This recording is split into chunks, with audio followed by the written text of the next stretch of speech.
Operation सिंदूर के बाद पाकिस्तान और चाइना के बीच सब कुछ ठीक नहीं है। ठीक क्यों नहीं है? ये जो तस्वीर आप मेरे पीछे देख रहे हैं, इस मिसाइल का नाम है PL-15। ऑपरेशन सिंदूर 7 मई से पहले ही, जब 7 मई को हुआ उससे पहले ही चाइना ने 100 से ज्यादा ये मिसाइलें पाकिस्तान को पहुंचाई थी, लेकिन अब ये मिसाइल भारत के हाथ लगी है और मतलब बिल्कुल सही सलामत। भारत के लिए ये बहुत बड़ी बात है कि बिल्कुल सही सलामत ये मिसाइल भारत में मिली है। पंजाब के होशियारपुर में एक खेत में ये मिसाइल गिरी थी। इसकी पूरी कहानी मैं आपको बताऊंगा किस तरीके से अब दुनिया के तमाम देश, हेडलाइंस इस मिसाइल की बन रही है, दुनिया के तमाम देश इसे मांग रहे हैं। भारतीय सेना ने यह दिखाया भी किस तरीके से पाकिस्तान की ने जो मिसाइलें दागी थी, जो ड्रोन्स दागे थे, वो उनकी एक प्रदर्शनी लगाई और सब कुछ दिखाया। जरा फोटो दिखाइएगा।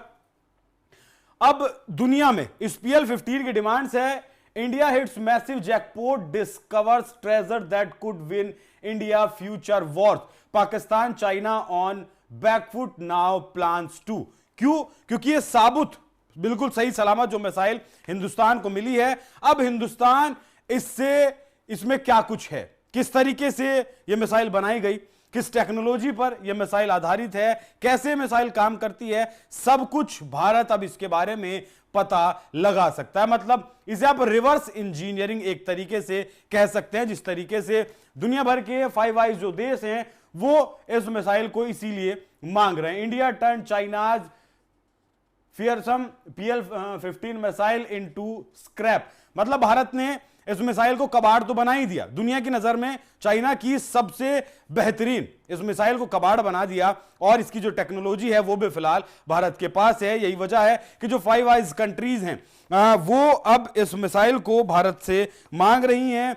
वो अमेरिका हो, यूनाइटेड किंगडम हो, फ्रांस हो, जापान हो, कनाडा हो, ऑस्ट्रेलिया हो या फिर न्यूजीलैंड हो, ये सारे लोग मांग रहे हैं और ये फिलहाल हेडलाइंस बन रही हैं। 19 तारीख की यह खबर है, भारत ने चीन के खतरनाक PL-15 मिसाइल को कबाड़ में बदल दिया।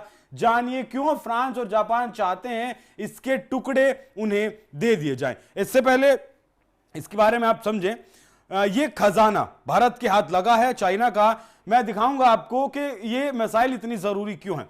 हालांकि उससे पहले आप ये देख लीजिए कि द वायर जैसे जो मतलब मीडिया साइट्स हैं वो किस तरीके से इसकी तारीफ करते हुए नहीं थक रहे थे।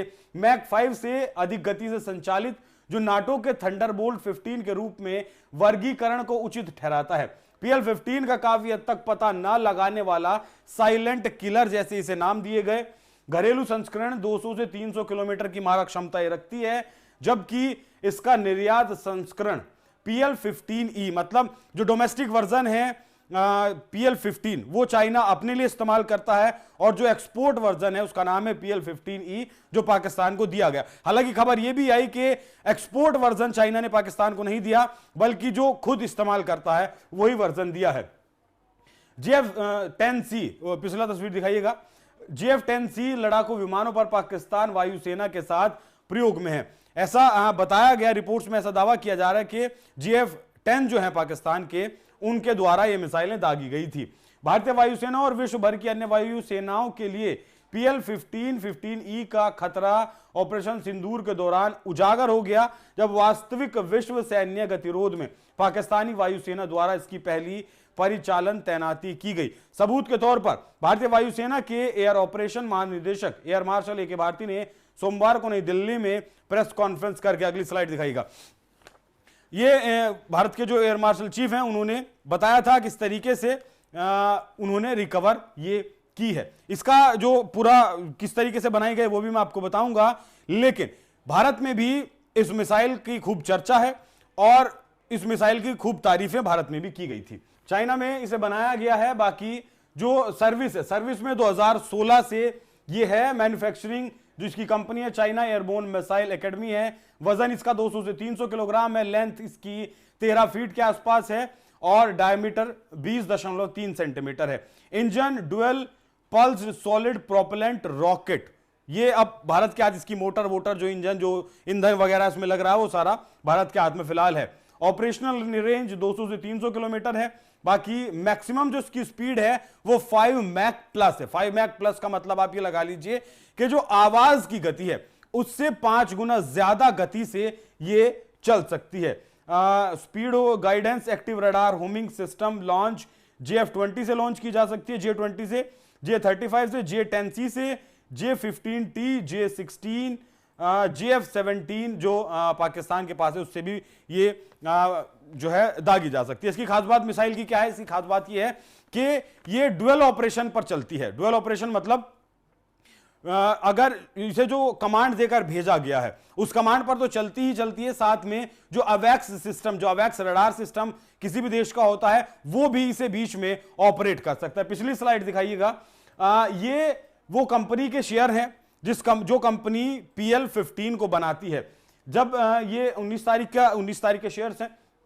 जब ये ऑपरेशन सिंदूर के बाद ये खूब प्रोपेगेंडा चलाया गया, हमारे कुछ मीडिया आउटलेट्स भी प्रोपेगेंडा में हिस्सेदार थे कि PL-15 ने बहुत नुकसान भारत को पहुंचाया है। जब तक ये प्रोपेगेंडा चलता रहा तो ये थोड़ा सा मतलब मैप उठा, लेकिन अब इसका ग्राफ आप देख सकते हैं किस तरीके से ये इसका जो शेयर है वो अपने लो लेवल पर आ गया। और पाकिस्तान ने जो प्रोपेगेंडा फैलाया था कि उसने राफेल को मार गिराया, राफेल के जो शेयर्स हैं वो इस वक्त टॉप पर चल रहे हैं, मतलब ऑल टाइम हाई पर चल रहे हैं, क्योंकि राफेल को पाकिस्तान की जो सेना थी वो नहीं मार गिरा सकी, वो उसे छू भी नहीं पाई है। तो चीन की सबसे बेहतर मिसाइल इस वक्त भारत के पास है। अब भारत क्या करेगा? भारत उसका जो भी कुछ होगा, क्या क्या इसमें मोटर लगा है, कौन सा प्रोपेलेंट लगा है, कितनी इसकी रेंज है, किस तरीके से डुअल मॉडल पर यह काम करती है, ये सारे इसके कंपोनेंट्स हैं जिनके बारे में अब जांच की जा सकती है। इसमें बस एक चीज नहीं होगी, क्या नहीं होगी? जिस फ्यूल पर चलकर ये यहां इसने इतना डिस्टेंस कवर किया था वो फ्यूल तो इसमें नहीं होगा, बाकी इसमें क्या कुछ लगा है वो सब कुछ भारत के पास है। देखिए, चाइना को रिवर्स इंजीनियरिंग का मास्टर माना जाता है। जिस तरीके से चाइना ने अपना 5th जनरेशन फाइटर जेट बनाया, चाइना ने अपना 6th जनरेशन पर वो काम कर रहा है, ये सारे ऐसा कहा जाता है, दावा किया जाता है कि टेक्नोलॉजी कहीं से कोई भी टेक्नोलॉजी अगर उसे मिल गई तो उसका रिवर्स इंजीनियरिंग करके चाइना अपने हथियार तैयार कर लेता है, बना लेता है। लेकिन चाइना के हथियारों की पोल पट्टी ऑपरेशन सिंदूर के दौरान खुल गई। टर्की के जो हथियार हैं, जो ड्रोन्स थे, उनकी पोल पट्टी सारी जो थी वो खुल गई। इस मिसाइल की सबसे खास बात है कि ये 2 वे डाटा लिंक, मतलब कहां ये जा रही है और वहां से अगर इसे कोई ट्रैक करने की भी कोशिश करता है वो डाटा को भी ये स्टोर करके जहां से इसका ओरिजिन है वहां भेज सकती है। अब आपके दिमाग में सवाल आया होगा कि जब ये मिसाइल इतनी एडवांस है, चाइना की सबसे एडवांस मिसाइलों में इसका नाम है, तो इसे ट्रैक कैसे किया गया? दरअसल आपने प्रेस कॉन्फ्रेंस देखी होगी एयरफोर्स की तरफ से जो की गई, जिसमें बताया गया कि पहले हमने डमी जो फाइटर्स थे उनका इस्तेमाल किया, पाकिस्तान को उसमें उलझाया, पाकिस्तान ने उन्हें मारने की कोशिश की, तब तक हमने 23 मिनट में जिन ठिकानों को हमें तबाह करना था हमने वो ठिकाने तबाह कर दिए।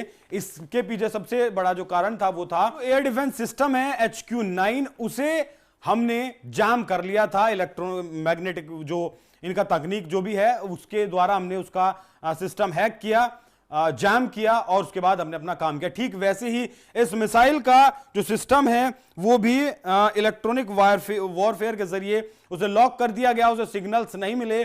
उससे पहले हमने अवैक्स को ध्वस्त कर दिया था, पाकिस्तान के HQ-9 भी हमने उसके जाम कर दिए, जिससे कि यह मिसाइल भी अपने टारगेट तक नहीं पहुंच पाई, लॉक हो गई और ये आराम से मिल गई। सही सलामत क्यों मिली है? सही सलामत इसलिए मिल गई है क्योंकि जहां ये गिरी वहां एक मतलब सॉफ्ट मिट्टी थी तो बहुत ज्यादा नुकसान इसे नहीं हुआ।